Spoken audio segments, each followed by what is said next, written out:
Hey, something we forgot to say earlier was that this Friday night at 7:30 is Drew Turnbow's senior night, his senior night for basketball, number 45. So we need some guys out there, we need to paint that on our chest, take your shirts off. I mean, it's going to get crazy, right? Just kidding, we're not going to do that. Ryder's like, yes. But this Friday night, 7:30, is Drew's senior night. You should be there. Drew's been in the youth group since 6th grade. I actually have a video of Drew, Randy, Hannah. I'm going to show it, probably Senior Sunday. Where's Joy? Who else is in that video? Presley. And they're doing some pterodactyl game. They're so cute. It's awesome. As little 5th graders, yeah. But Drew's much larger since then, and it'd be awesome if you were there this Friday night, 7:30, Friendship High School for Drew's senior night. I'll be there. Joy will be there. My kids will be there. But happy Valentine's Day, my screaming kids. But Ryder will be there with the shirt off, so it's going to...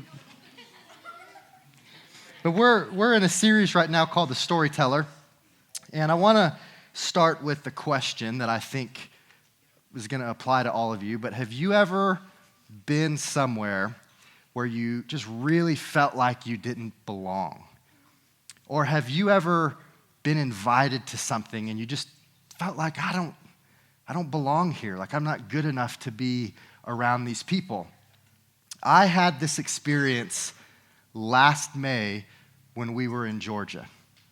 So the Heights staff was in Georgia for this conference. We were in Atlanta, and someone in our church gave us a bunch of money just to go to a nice dinner on Friday night or on Saturday night, one of those nights. And so they decided we need to go to a steak restaurant. Now, I'm not like a high society kind of person, so a nice steak restaurant to me is like Longhorn Steakhouse, okay? That's perfectly fine for me. What's happening? There we go. All right. Now we can see you. And now I can't see you.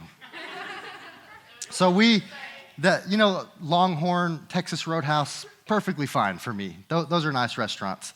Well, one of our pastors, Randy Bunyard, decided to look up on Google, nicest steak restaurant in Atlanta. And so we decided to go to this restaurant called Frankie's. The nicest steak restaurant in Atlanta, apparently. Great reviews. One of the things that Randy failed to look up, though, was the dress code for this restaurant. And so it's May in Georgia, which means it sucks. And so I'm wearing shorts and a t-shirt. It's incredibly humid. We show up to this restaurant, and this is a suit and tie kind of restaurant. Right? The only one they would allow to sit with the general public was Randy because he had on pants and a collared shirt. And that was like the bare minimum. So they almost kicked us out. Not kicked us out. They almost didn't even let us in. And then they said, well, we have this table over in the corner of the bar where nobody can see you. And so they sat us there. And as we're walking through the restaurant, I mean, people are just sneering at you like, you peasants, And so I felt I was really self-conscious. Like I was kind of walking like this, like I didn't want anyone to see me or look at me. And so we get in there, and I'm already feeling bad about myself. And then here comes our waiter in like a tux, a black suit and tie, really, really nice. And I've never, ever been to a restaurant in my life where a waiter is wearing a tux. Okay, I've been to restaurants where they're dressed nice, but not like that. Number one, because those restaurants are expensive. And I would rather just go to Chili's. And number two, I don't have those kind of clothes. Like what I'm wearing right now is about as nice as it gets for me. This is my nicest wardrobe. And so if Joy ever tells me, hey, we're going to this thing and you need to wear slacks, like I get mad. And then if she tells me you need to tuck your shirt in, I throw a fit. Like, the last time I tucked my shirt in was my wedding, right? So this is as nice as it gets. So we get to the restaurant, and you know how you get free bread, like at Cheesecake Factory, you get your free bread, and it usually makes crumbs everywhere. Well, I've never seen this happen before. It's the first time I experienced what it's like to live in high society. The waiters are waiting right there with this special little broom and pan to brush all your breadcrumbs away from the table. And so not only do I feel bad because I'm not dressed right, I feel like I can't even eat my bread right because they're constantly cleaning it up. And then, of course, paper napkin won't do, so they give you the super fancy cloth napkin, and I'm cultured enough to know that goes on your lap. Well, every once in a while, I needed to take it, wipe the corner of my mouth, and I just set it on the table real quick. And here comes the waiter. He grabs it, folds it real nice, and literally puts it back on my lap. That happened like 8 times over the course of the dinner. I had to go to the bathroom so bad, but I didn't want to walk up through the tables of all these suit and tie people while they're judging me. So I just held it, And the food was amazing. The waiters tolerated us. But I've never been happier to leave such a fancy place because I've never had a sense ever before like that where I don't belong here. These people are way too good for me. Now, you could share a story about not feeling good enough to be somewhere or not getting invited to something which made you feel like something was wrong with you. It doesn't feel great. Some people, very small percentage of people, don't care that much, but most of us, we care. It makes us feel bad. And it can be even worse for you guys today because of social media. Like when I was in school, maybe I found out I didn't get invited to something the week after or a couple weeks after. But on Snapchat and TikTok and all this crap, you guys can see a play-by-play of not being invited. So you can see while you're sitting at home, this party that's happening, and you weren't good enough to be invited. And so I'm telling you this not to cause more anxiety in you, but because the story we're looking at tonight that Jesus told is a story about who belongs and fits in with God. And who is it really that God invites to be in a relationship with him? And so this is in Luke chapter 14, and Luke 14 begins with Jesus hanging out with some very important people at a dinner party. And I'm sure that they were talking, laughing, telling stories about how important they were, because that's what important people do. You can take that off the screen, not ready for it yet. And I'm sure they're trying to one-up each other with stories about how important and influential they are, right? We're also told that they were picking places of importance at the table. Like they were jockeying for position to show everybody, look at how important I am.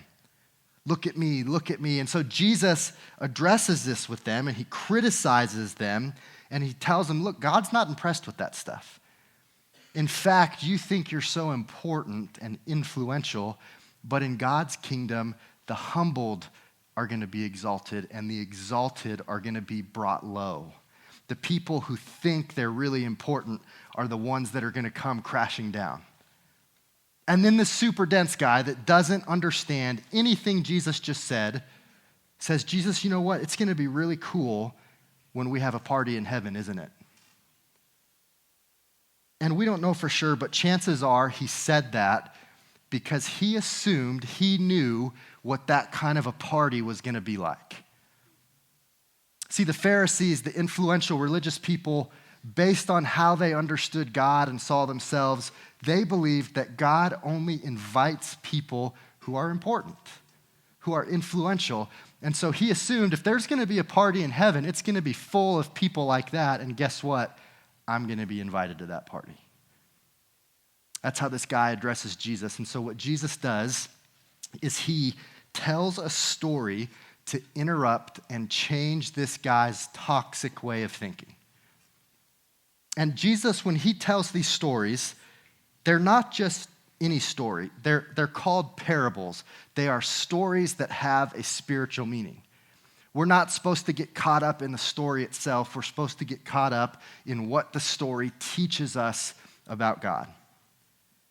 So this is Luke chapter 14, verses 16 through 17.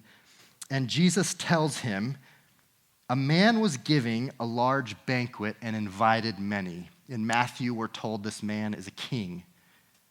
At the time of the banquet, he sent his servant to tell those who were invited, come because everything is now ready. So the story starts out like a normal story that Jesus would tell. Everything's going as you might think it would go. A party's planned. This guy sends out an invitation. People say, yeah, I'll be there. But then this parable, like all of the parables that Jesus tells, has this twist. All these people had RSVP'd to the party and said, yes, I'll be there. But when it comes time to show up and the servant goes out to remind them, they all start to make excuses for why they can't show up. And they're not really good excuses. They're matters of priority. And so, but without exception, they all began to make excuses. The first one said to him, I've bought a field and I must go out and see it. I ask you to excuse me.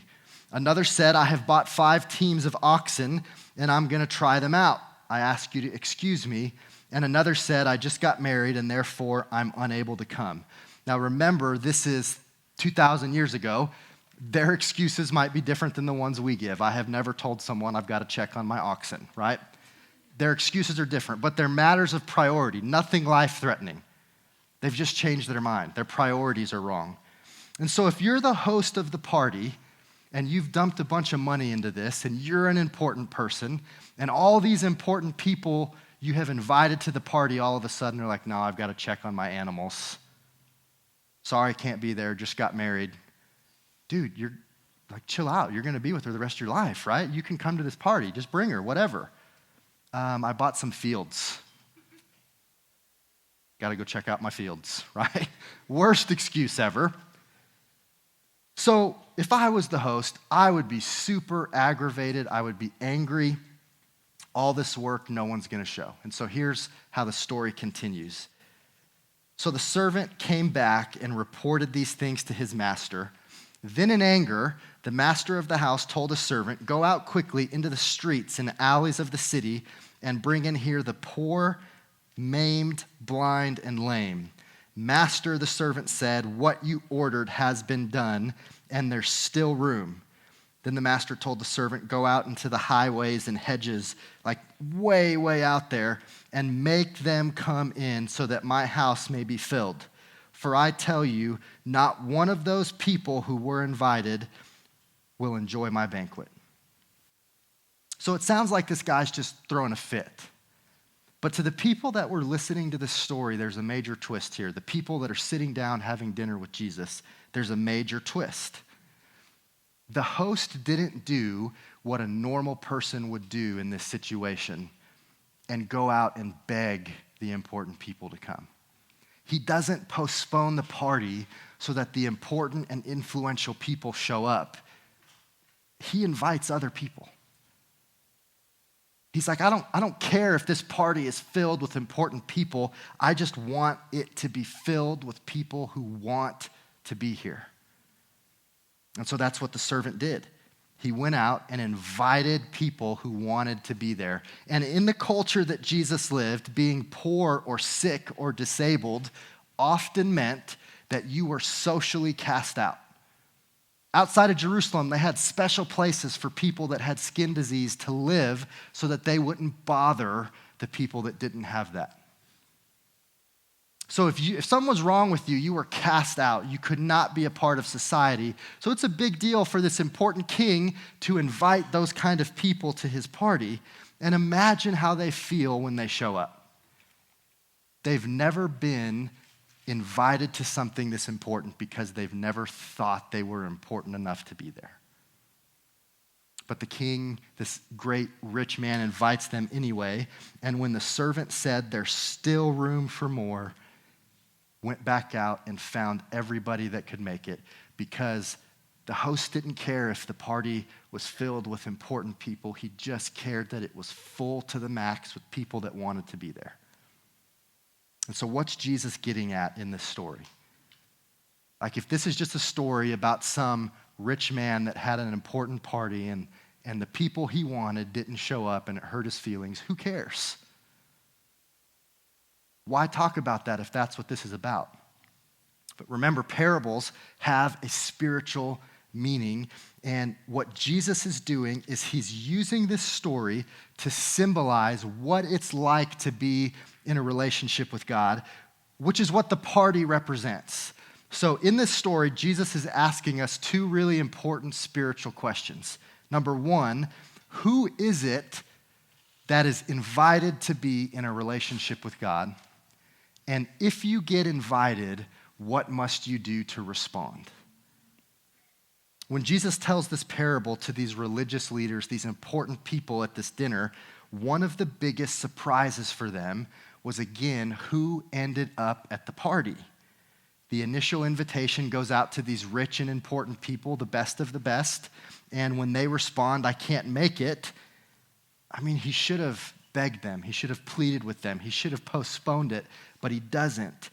Instead, the host invites the outcasts, the poor, the blind, the maimed, the lame, and he ends up inviting the people that no one expected, and if we're honest, the people that no one wanted at that party. See, all these rich and important people don't show up, but they still would have said an important party is not for people like them. I love how the Message translation describes these people. They are the people who never get invited out, the misfits from the wrong side of the tracks. They're the people you ignore because you don't want to be associated with them. Can you imagine what these very important, influential religious people having dinner with Jesus? Think about this. They're not dense. They're not dumb. They understand that Jesus is talking about what it's like to be in a relationship with God. That was crystal clear for them. So, Jesus, you're telling me that being in a relationship with God is not for the best of the best. You're telling me that that invitation goes out to everyone and anyone, even if they haven't earned it. And Jesus is like, exactly, thank you. There's no bouncer at the door checking to see if you're important enough to get into a relationship with God. And the reason for that is because you do not have to be impressive to be invited. In fact, you don't have to do anything to be invited into a relationship with God, because God's invitation includes everyone. There's no limit to the number of people he invites. There are no guidelines to the kind of people invited. And so here's what that means for you. It means that you are invited. There's no if you will be invited, okay? You have been invited into a relationship with God, but so has the person you don't like. So has the person who has hurt you. So has the person you kind of want to punch in the face sometimes, right? Those people have been invited into a relationship with God. And so the answer to Jesus' question, who's been invited, is just really simple. It's hard to live out sometimes, but it's easy to answer. Everyone has been invited. And so the second question jumps off of that one, and it's, what do you do to respond to that invitation? If you've been invited to an incredibly important party, you feel the need to get ready.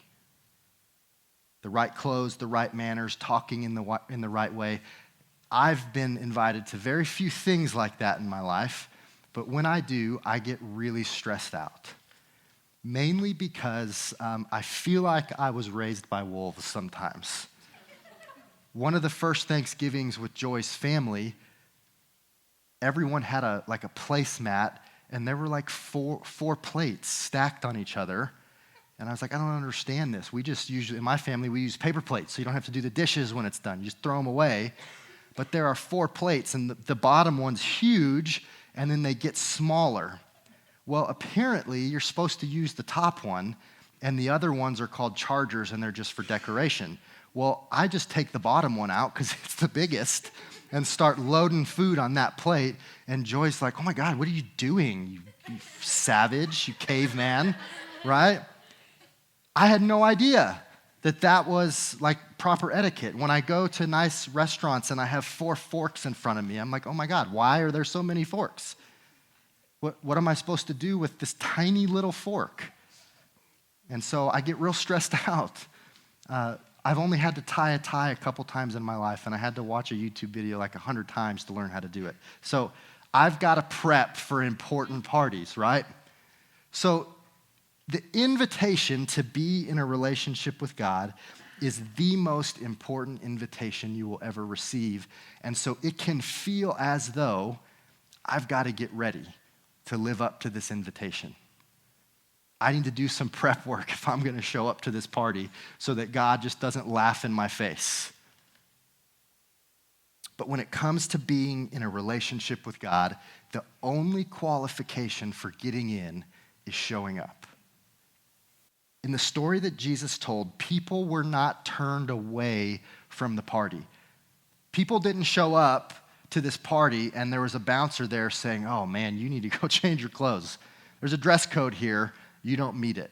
I've heard about what you've done. The host isn't going to want you in this party. The only people that are turned away from the party are the ones who refuse to show up. Receiving the invitation and showing up to the party are not the same thing. It's not important that you show up qualified to be in a relationship with God. It's not important that you show up and you look squeaky clean. You can show up with your fears, your frustrations, your doubts, your questions, your imperfections. You can show up with all of that stuff. God doesn't care. He just wants you to show up. And so refusing to respond or delaying a response or even just saying, I'll think about it later, is way more dangerous than it seems.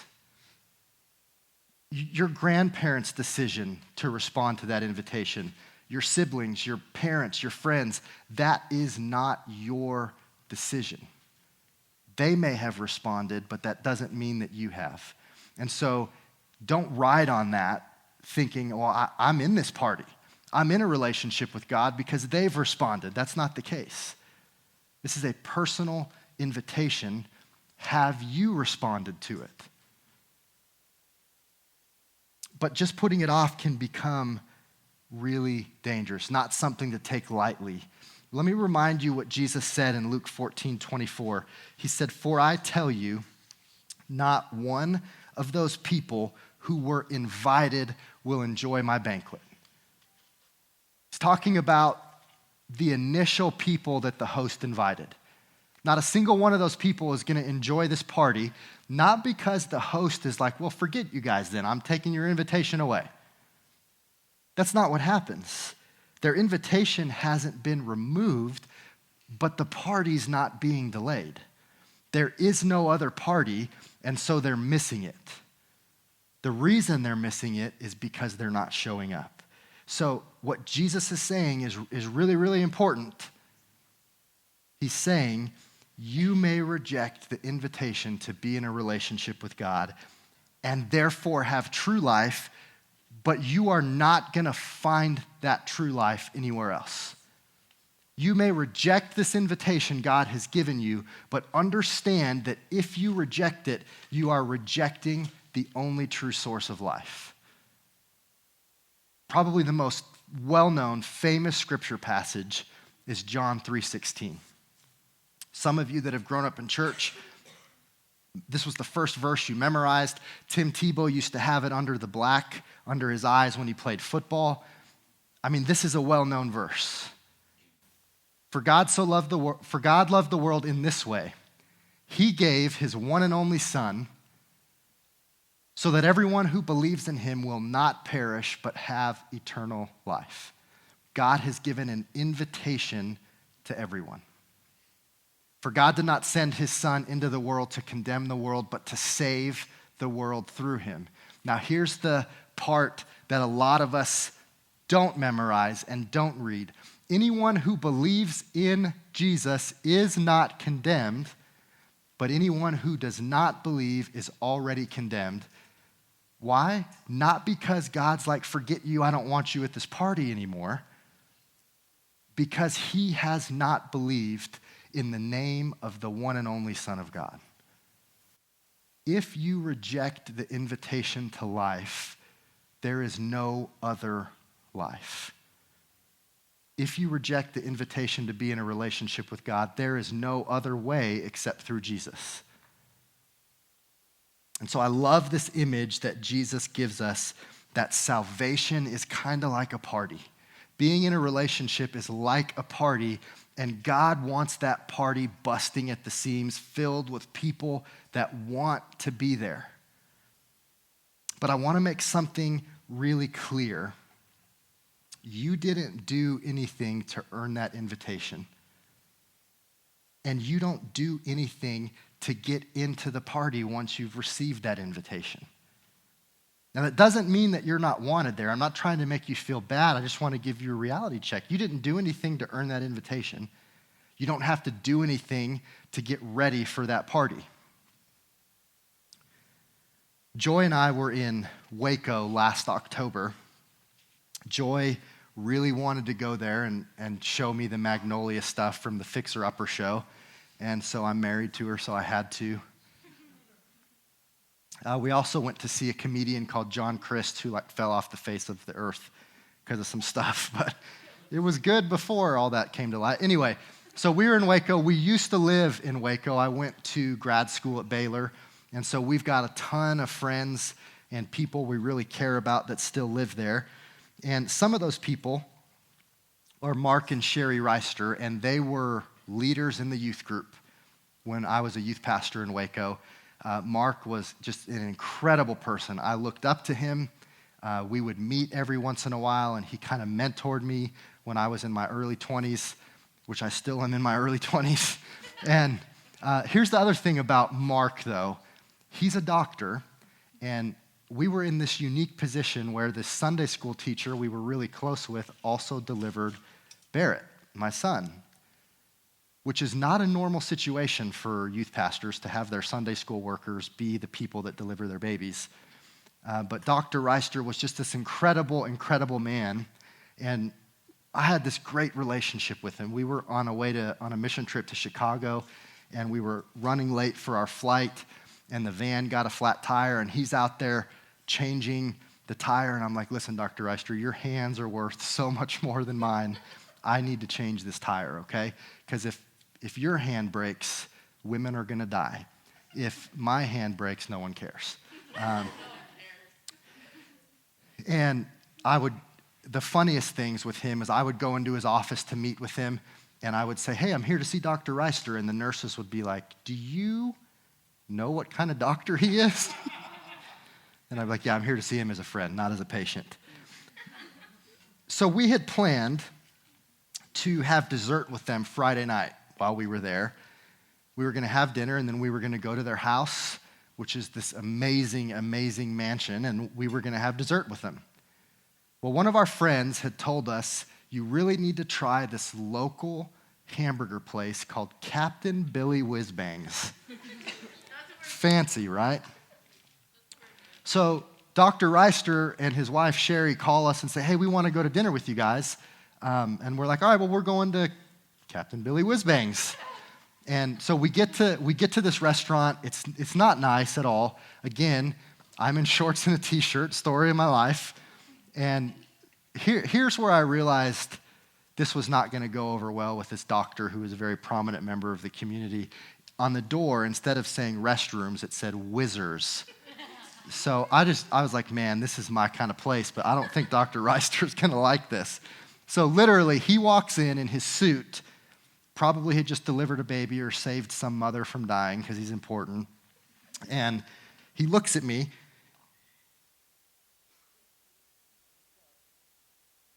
He says, Brandon, I don't eat at places like this. I was like, all right, well, where do you want to go? And he says, all right, well, how about we go to the Baylor Club? I have no idea what the Baylor Club is. Well, it's this really fancy restaurant at the very top of Baylor's new football stadium. It's a private club. You can only get in if you're important and you pay lots of money. And so Dr. Reister calls as we're on the way to this restaurant. We get there, and they're like, Dr. Reister, so good to see you. Right this way, sir. And they just take you right in and take you to your table and get everything ready for you. We're sitting right by the windows so we can look out over the stadium and over the Brazos River, and we get this really, really nice, expensive meal that I didn't have to pay for, so I was super grateful for that. Had this incredible time. The food was great. But here's the deal. I was under no illusion of why I got into that restaurant. I could not show up to the Baylor Club and say, hey, I'd like Dr. Reister's table, please, and just walk right in. I got into that party not because of who I am, but because of who I was with. I got in because of Dr. Reister, not because of me. And so salvation is that kind of party. You get to be in a relationship with God not because of who you are, but because of who you are with. Jesus has extended an invitation to you to be in a relationship with him. And you get in and are guaranteed to get in because Jesus goes before you. And it's just like at that restaurant, and they're like, right this way, sir. And you get in not because of who you are or what you've done or what you haven't done, but because of who you are with. And so that invitation has been extended to all of you. How have you responded? God, thank you for this invitation that all of us have received. God, I pray that we would take it seriously, that we would understand what it is that we have actually been invited to.